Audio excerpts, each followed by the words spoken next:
नमः शिवाय, श्री शिवाय नमस्तुभ्यम। दोस्तों, आज की वीडियो में हम जानेंगे कि सावन सोमवार के व्रत कैसे करते हैं और पूजा कैसे करते हैं। तो देखिए, सावन में सोमवार के व्रत हैं वो सभी लोग करते हैं। तो पूजा कैसे करनी है, अगर आप शिवालय जा पाते हैं तो बहुत अच्छी बात है, मंदिर जा पाते हैं तो। अगर आप किसी कारण से मंदिर नहीं जा पाते हैं, घर के आसपास कोई मंदिर नहीं है, या फिर आप ऑफिस जाते हैं, आपको टाइम नहीं मिल पाता है, तो आप घर पर भी बहुत ही सरल तरीके से सोमवार के दिन पूजन कर सकते हैं।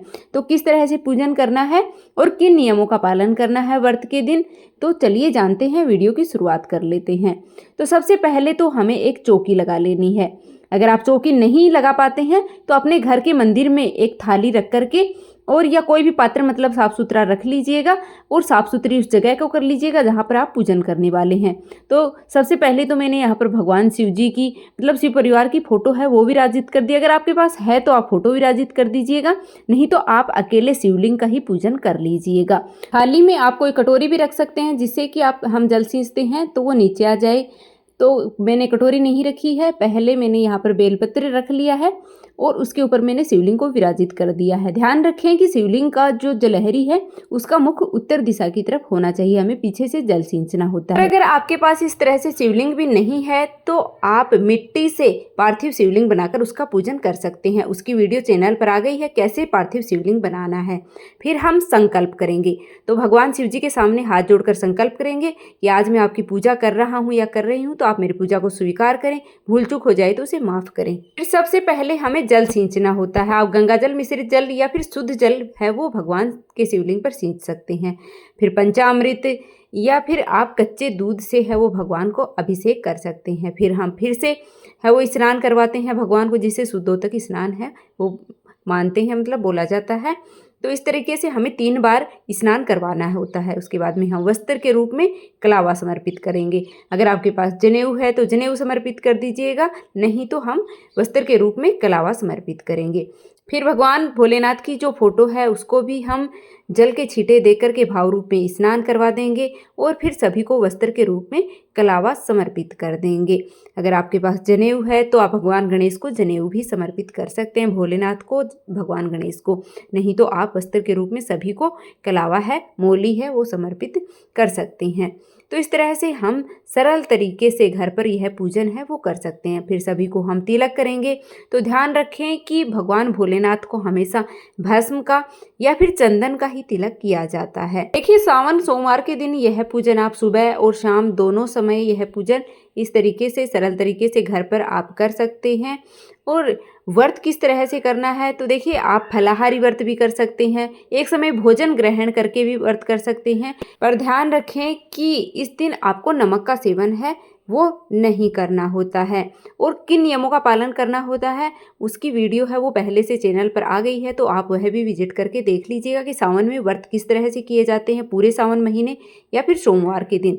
उसकी वीडियो ऑलरेडी चैनल पर है, आप देख लीजिएगा। फिर हम माता पार्वती, भगवान गणेश को कुमकुम से तिलक कर देंगे, दिए का भी हम पूजन कर लेंगे, सभी को हम अक्षत समर्पित कर देंगे। और पूजा करते समय हम भगवान शिव जी के मंत्रों का जप भी करते रहेंगे। ओम नमः शिवाय, श्री शिवाय नमस्तुभ्यम, आपको जो भी मंत्र आते हैं उनका आप जप करते रहिएगा।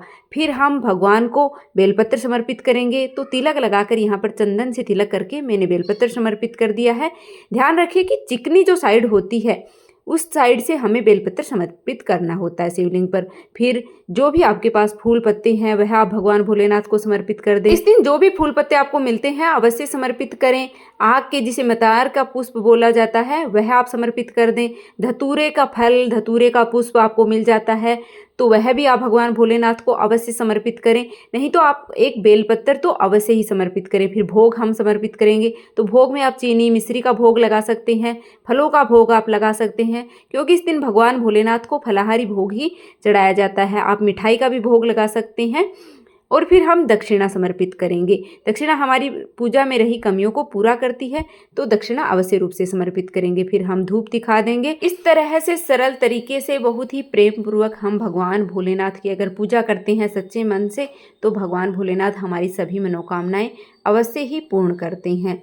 फिर हमें कथा सुननी होती है, तो कथा के लिए हम एक जल का लोटा ले लेंगे और जल का लोटा हम पास में रख लेंगे, हाथ में अक्षत या पुष्प ले लेंगे। खाली हाथ कभी भी कथा नहीं सुनी जाती है। कथा की वीडियो आपको चैनल पर मिल जाएगी। कथा सुनने के बाद में हमारे हाथ में जो भी फूल पत्ते हैं, पुष्प हैं, अक्षत हैं, उनको भगवान भोलेनाथ के चरणों में समर्पित कर देंगे और प्रार्थना कर लेंगे हम भगवान भोलेनाथ से, अगर हमसे कोई भूल चूक हुई है तो। इस तरह से हम यह पूजन कर लेते हैं। तो देखिए, अगर आप मंदिर में जाकर भी पूजन करते हैं तब भी पूजा विधि है वो सेम ही रहती है। इसी तरीके से हमें भगवान भोलेनाथ का अभिषेक करना होता है, पूजन करना होता है और फिर हम प्रेम पूर्वक सभी की आरती कर लेंगे। भगवान शिव शंकर की, भगवान गणेश की, माता पार्वती की, सभी की हम बहुत ही प्रेम पूर्वक आरती कर लेंगे। तो इस तरह से आरती करने के बाद हम हमारी पूजा में रही कमियों के लिए क्षमा प्रार्थना कर लेंगे और जो भी हमारी मनोकामना है उसको पूरा करने के लिए भगवान शिव से प्रार्थना करेंगे।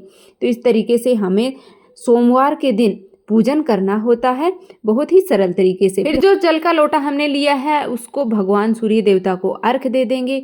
जो भी आपने फूल पत्ते चढ़ाए हैं उनको हम विसर्जित कर देंगे। दक्षिणा हमें किसी पंडित को है वो दान दे देनी है और जो भी आपने भोग प्रसाद चढ़ाया है वह घर के सभी सदस्यों में हम बांट देंगे। अगर घर पर हम पूजन कर रहे हैं तो सभी सदस्यों में बांट देंगे, अगर मंदिर जाकर पूजन कर रहे हैं तो हम वहीं पर छोड़ देते हैं। सावन सोमवार की सरल पूजा विधि की यह वीडियो आपको कैसी लगी है कमेंट करके जरूर बताना। चैनल पर नहीं हो तो सब्सक्राइब करना बिल्कुल भी मत भूलना और वीडियो को लाइक करते हुए जाना।